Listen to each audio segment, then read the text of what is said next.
এইখন নৰনাৰায়ণ সেতু আৰু এইখন বঙাইগাঁও জিলাৰ যোগীঘোপাত আছে। যোগীঘোপা আৰু পঞ্চৰত্ন সংযোগ কৰাৰ উদ্দেশ্যে 1983 চনৰ 11 নৱেম্বৰত তেতিয়াৰ প্ৰধানমন্ত্ৰী ইন্দিৰা গান্ধীয়ে এই সেতুখনৰ আধাৰশিলা স্থাপন কৰিছিল। এই সেতুৰ দ্বাৰা অসম আৰু মেঘালয়ৰ মাজত দ্ৰুত যোগাযোগ ব্যৱস্থা গঢ়ি উঠিছে। 1983 চনৰ পৰা 15 বছৰৰ পিছত অৰ্থাৎ 1998 চনৰ 15 এপ্ৰিলত তেতিয়াৰ প্ৰধানমন্ত্ৰী অটল বিহাৰী বাজপেয়ীয়ে আনুষ্ঠানিকভাৱে এই সেতুখনৰ শুভ উদ্বোধন কৰে। ব্ৰহ্মপুত্ৰৰ ওপৰত নিৰ্মিত এইখন দ্বিতীয় দলং আৰু ইয়াৰ দৈৰ্ঘ্য 2.28 কিলোমিটাৰ আৰু বহল 11.5 মিটাৰ আৰু ইয়াৰ গভীৰতা 18.5 মিটাৰ আৰু সেই সময়ত এইখন নিৰ্মাণ হওঁতে 368 কোটি টকা খৰচ হৈছিল।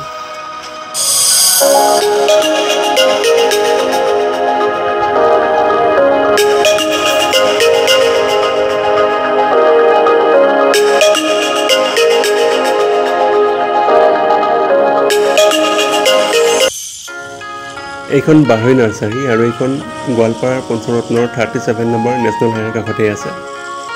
এওঁলোকৰ নাৰ্চাৰীৰ লগতে ইণ্ডাষ্ট্ৰি এটাও আছে, যিটো বাঢ়ৈ আৰ্ট বুলি সোণাপুৰত আছে আৰু তাতে বিভিন্ন ধৰণৰ বস্তু তেওঁলোকে বনাই বেলেগ বেলেগ জেগালৈ আদান প্ৰদান কৰে। এই নাৰ্চাৰীখনৰ এটা বিশেষত্ব হৈছে কি নাৰ্চাৰীৰ লগতে তেওঁলোকে পাৰ্ক এখনৰ ব্যৱস্থা কৰি আছে, যিখন এতিয়ালৈকে সম্পূৰ্ণ হোৱা নাই আৰু তাতেই তেওঁলোকে বিভিন্ন ধৰণৰ বস্তু আনি সজাই ৰাখিছে আৰু সেই জীৱ জন্তুবোৰ দেখিলে হাইলাখ জীৱন্ত জীৱ জন্তু যেনেই লাগে। মই দেখুৱাবলৈ চেষ্টা কৰিম।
লিচুৰ বতৰ, তাতে এয়া গোৱালপাৰাৰ লিচু আৰু গোৱালপাৰাৰ লিচু বিখ্যাত কেইটামান লৈ লওঁ ইয়াৰ পৰা।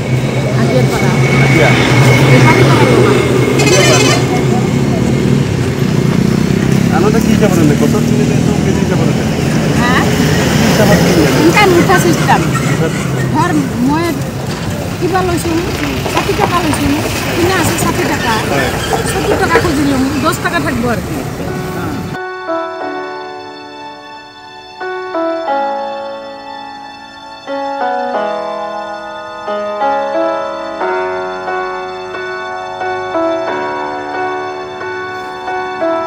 ইয়াত সৰু সৰু মাছ ধৰিছে, দৰিকণা মাছ, আৰু আমি এইটো ৰাস্তাৰে যাওঁ বুলি ভাবিছিলোঁ। এওঁলোকে ক'লে ইয়াত হাতী ওলাইছে, সেইকাৰণে এইটো ৰাস্তাৰে নাযাওঁ, আমি বেলেগ এটা ৰাস্তাৰে যাওঁ।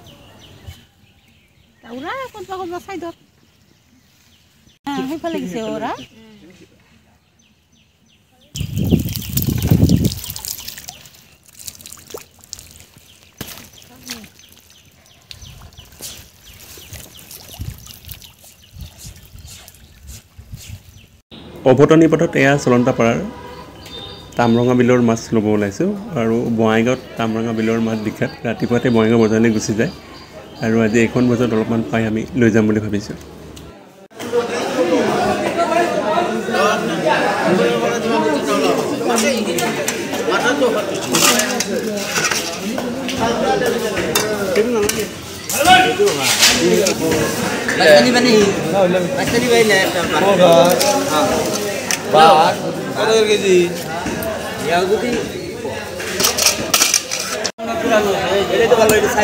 এক কেজি কিমান হ'ল 600 এটাই তো সাইজ ভালো পেট নাই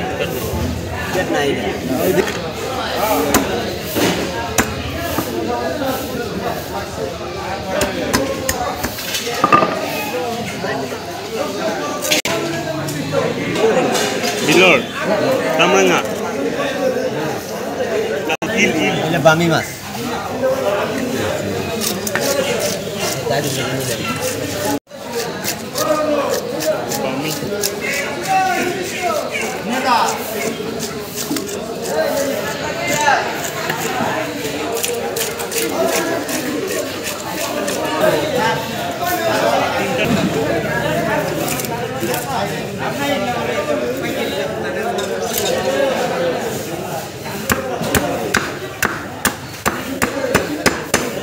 দিবা আদাস টাইম কত যায় টাইম 250 টাকা কি কোন কাট 300 টাকা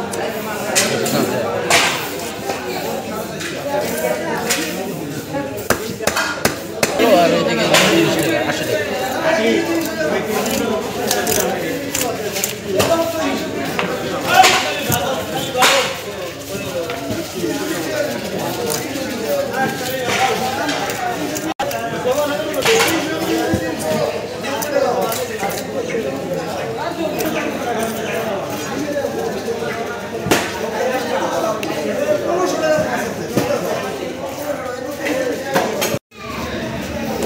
নেশ্যনেল হাইৱেৰ পৰা গোৱালপাৰা চহৰলৈ সোমোৱাই ৰাস্তাটোৰ দুই কাষে শাৰী শাৰী শালগছ ৰোৱা আছে আৰু সেইবোৰ দেখিবলৈ খুবেই ধুনীয়া হৈছে আৰু আজি আচলতে যিটো উদ্দেশ্যলৈ মই এইফালে আহিছিলোঁ এই বিশেষ ভিডিঅ'টো দিয়া নহ'ল সেইটো পিছৰ ভিডিঅ'টোত আহি আছে অনুগ্ৰহ কৰি আপোনালোকে সঁহাৰি দিব বুলি আশা কৰিলোঁ আৰু আজিলৈ ইমানেই ভিডিঅ'টো শেষলৈকে চোৱাৰ বাবে ধন্যবাদ